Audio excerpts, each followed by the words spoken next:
Most people misunderstand warnings from thinkers like Charlie Munger because they listen for dates instead of logic. They wait for a crash, a headline, a number on a calendar. But Munger never spoke like a fortune teller. He spoke like an engineer of human stupidity. When he warned that most people would lose money as they aged, he wasn't talking about a single year. He was talking about a pattern, a slow, almost invisible decay of judgment that happens when experience hardens into certainty. After a certain age, mistakes stop being educational. They become permanent. And the tragedy is that the people most exposed to this risk are not beginners.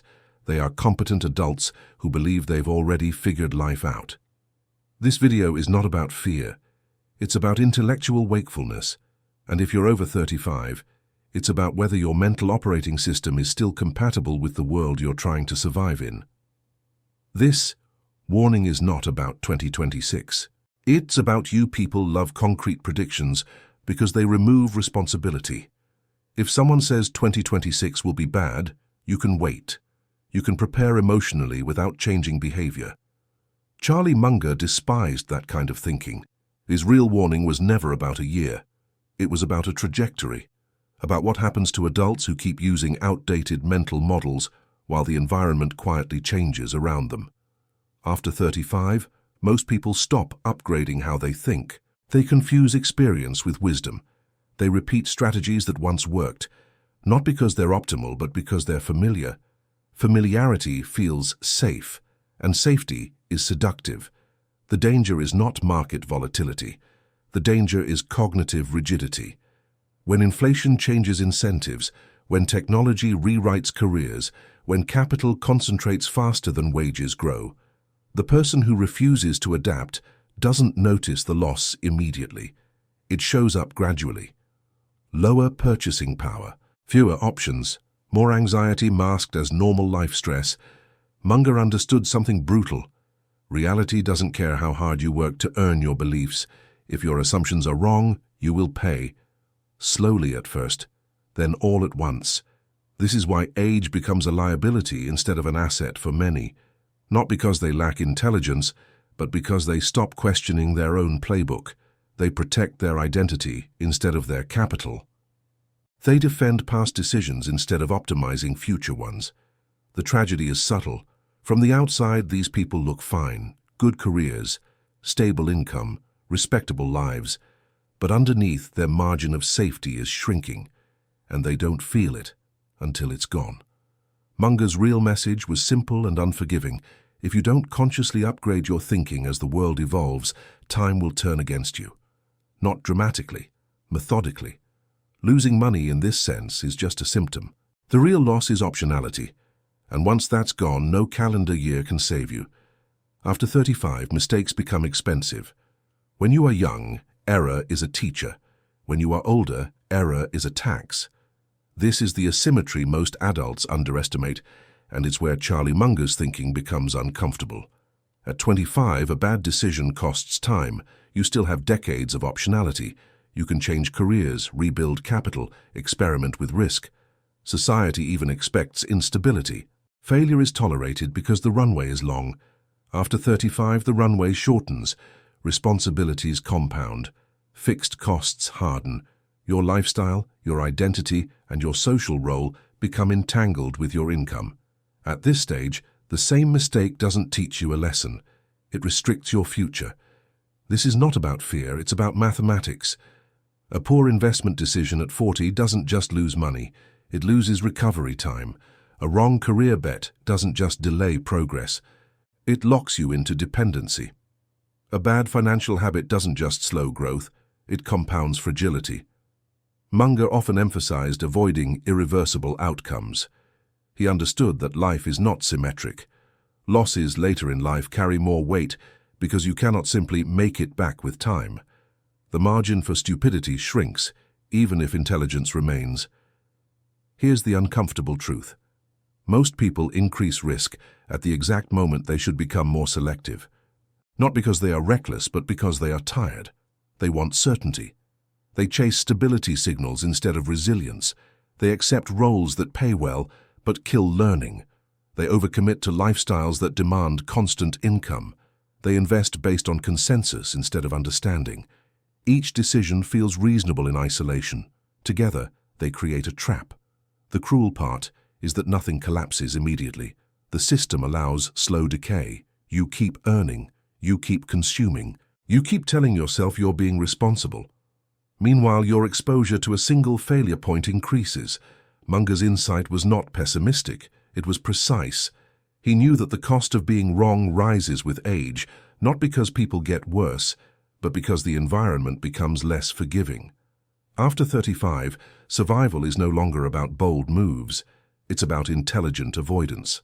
Avoiding decisions that reduce flexibility. Avoiding commitments that eliminate escape routes. Avoiding beliefs that feel good but age badly. Wisdom at this stage is not brilliance. It's error minimization under constraint. And those who ignore this reality don't fail loudly. They just wake up one day, realizing their options are gone. The greatest risk is not the market, but cognitive stagnation. Markets don't destroy most adults. Their own thinking does.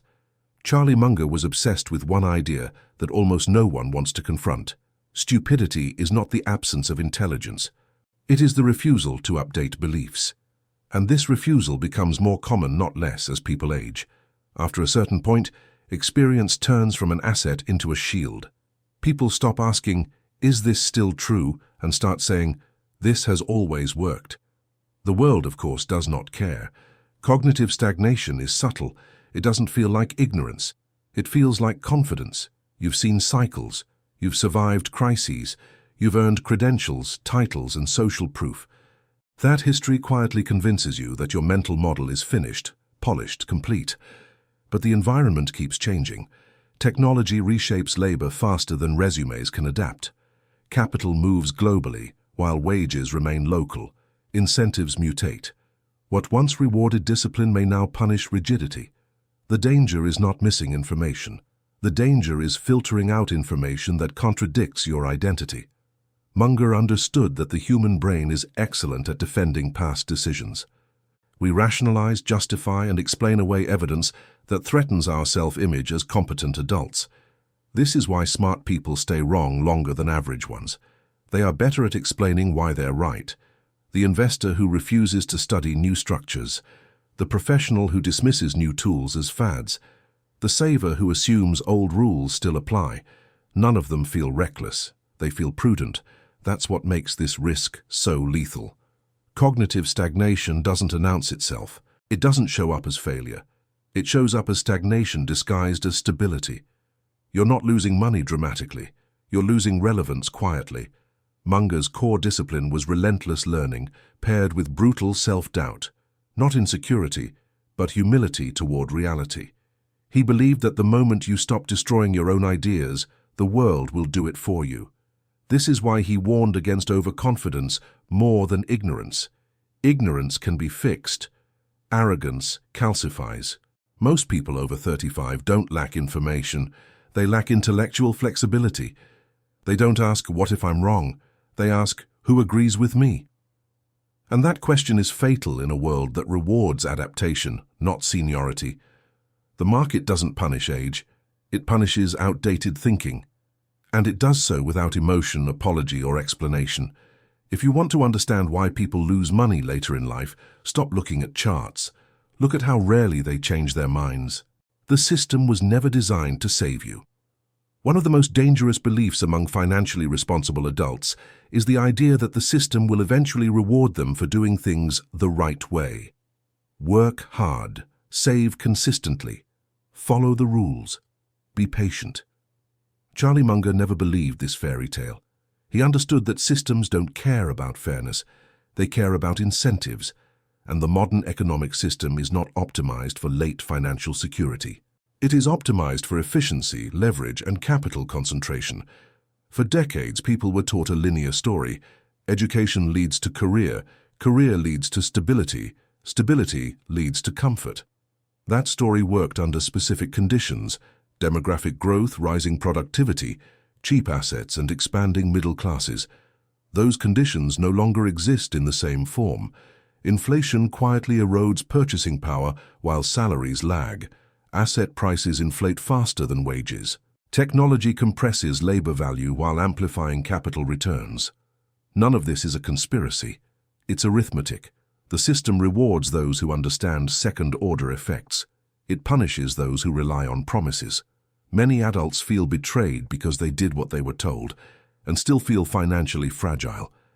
The mistake is assuming betrayal implies malfunction. The system is functioning exactly as designed. It extracts value efficiently and reallocates it toward those positioned closest to capital and leverage. Munger's realism was brutal, but liberating. He didn't waste energy hoping systems would change to accommodate him. He adapted his behavior to how the world actually works, not how it should work. This is why blind trust in institutions becomes dangerous with age. Pensions can be restructured, career ladders can collapse, social contracts can be rewritten quietly without consultation. If your entire plan depends on continuity, you are exposed to discontinuity. Responsibility in Munger's framework was personal and unsentimental, not heroic independence, but sober self-reliance. Understand the rules, accept them, then design your life to reduce dependence on their stability. The tragedy is not that the system is harsh, it's that people confuse compliance with safety. They mistake obedience for resilience. Munger's warning wasn't ideological, it was practical. Systems optimize for themselves, not for your retirement or your peace of mind. If you're over 35 and still betting your future on institutional goodwill, you're not conservative, you're optimistic. And optimism, when unexamined, is just another form of risk. The average investor is optimized to lose.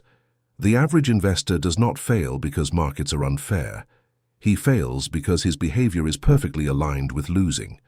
Charlie Munger understood that most financial damage is self-inflicted, not through dramatic mistakes, but through small, repeated acts of conventional thinking, the kind that feels intelligent because everyone else is doing it.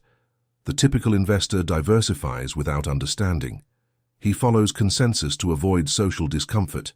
He mistakes activity for progress and information for insight. Each choice feels prudent. Together, they create mediocrity with downside risk. Diversification, for example, is treated as a virtue regardless of context. Munger saw it differently.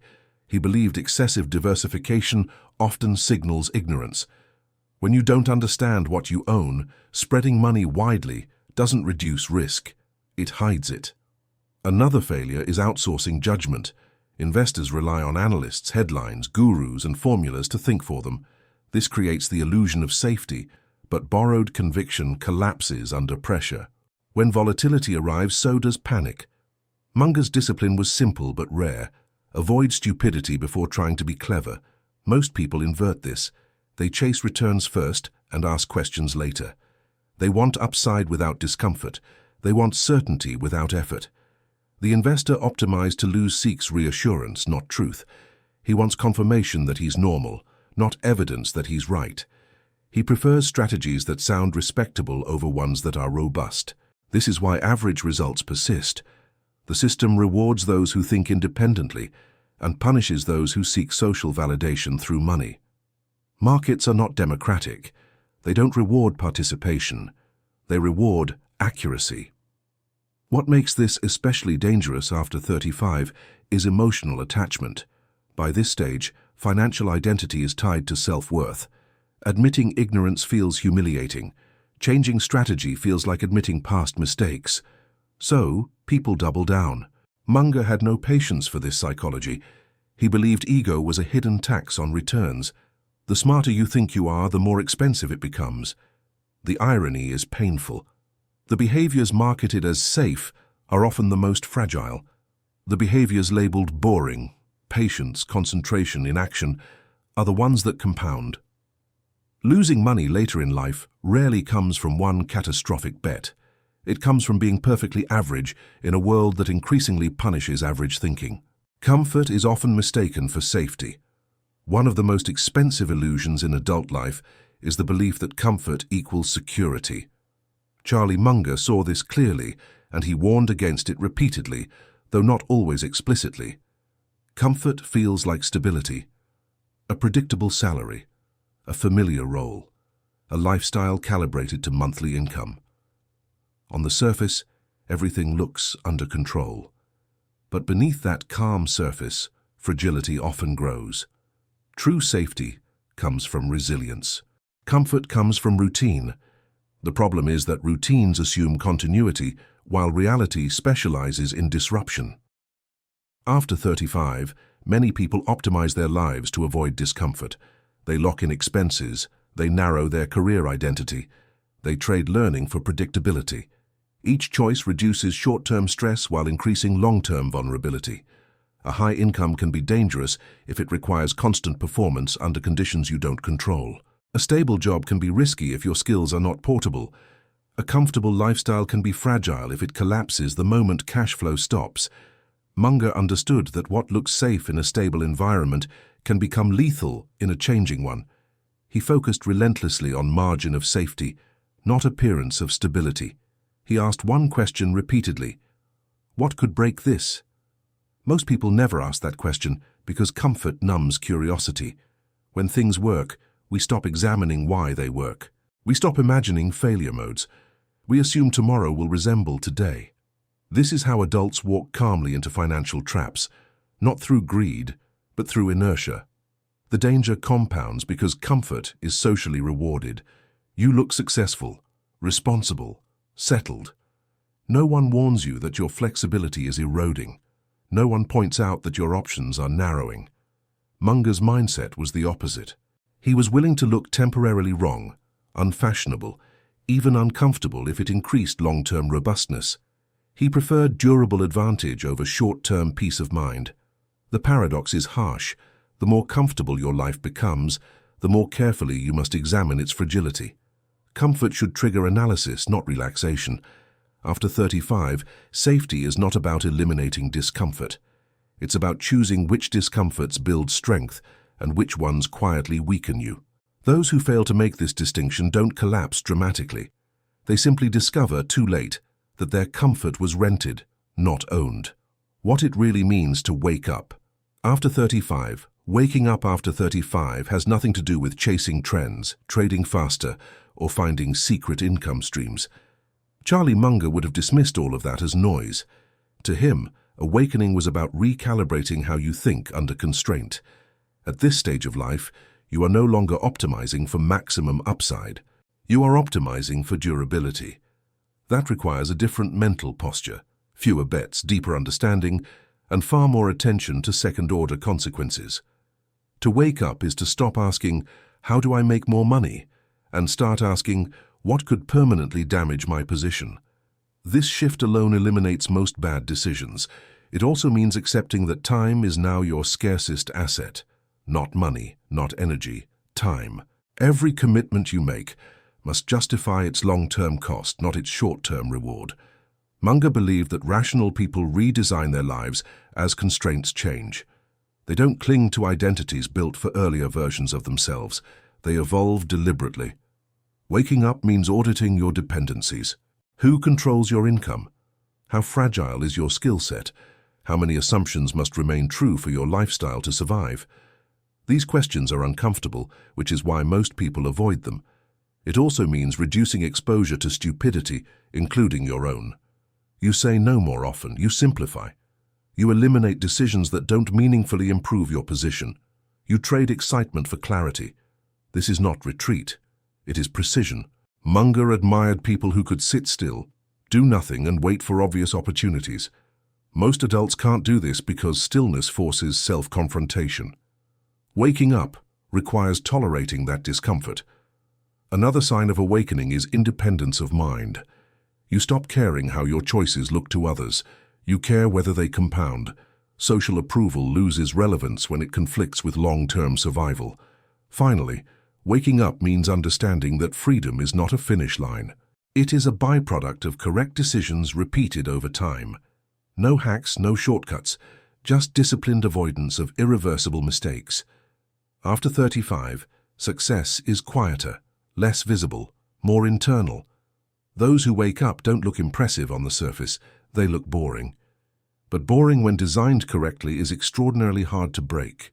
That resilience, quietly built through restraint and clear thinking, is what protects adults when cycles turn and narratives collapse without warning in unpredictable economic environments globally. The one question that determines whether you lose or keep your money. Charlie Munger believed that most outcomes in life could be traced back to a small number of consistently ignored questions. Not complex formulas, not secret insights. Simple questions people avoid because the answers threaten their comfort. For adults over 35, there is one question that quietly determines whether you lose money over time or preserve it. Under what conditions does my current life strategy fail? Most people never ask this honestly. They ask optimistic versions instead. What if things keep going well? What if the market recovers? What if my job stays stable? These are not strategies. They are hopes disguised as plans. Munger trained himself to think in reverse. Instead of asking how to succeed, he asked how things could break. He avoided paths where failure was catastrophic, even if success looked attractive. That single habit protected him more than brilliance ever could. If your income depends on one employer, what happens if that employer disappears? If your investments depend on one macro assumption, what happens if it's wrong? If your lifestyle requires constant performance, what happens when energy declines? These are not pessimistic questions. They are adult questions. Losing money later in life is rarely dramatic. It doesn't come from reckless speculation. It comes from slow exposure to hidden fragility, from building a life that only works if nothing goes wrong. The uncomfortable truth is that most people over 35 are not underprepared because they lack intelligence. They are underprepared because they avoid imagining failure. They protect their self-image instead of their downside. Munger's final lesson was unsentimental. Reality eventually audits everyone. It doesn't care about intentions, effort, or fairness. It only cares about structure. If your financial life has single points of failure, time will find them.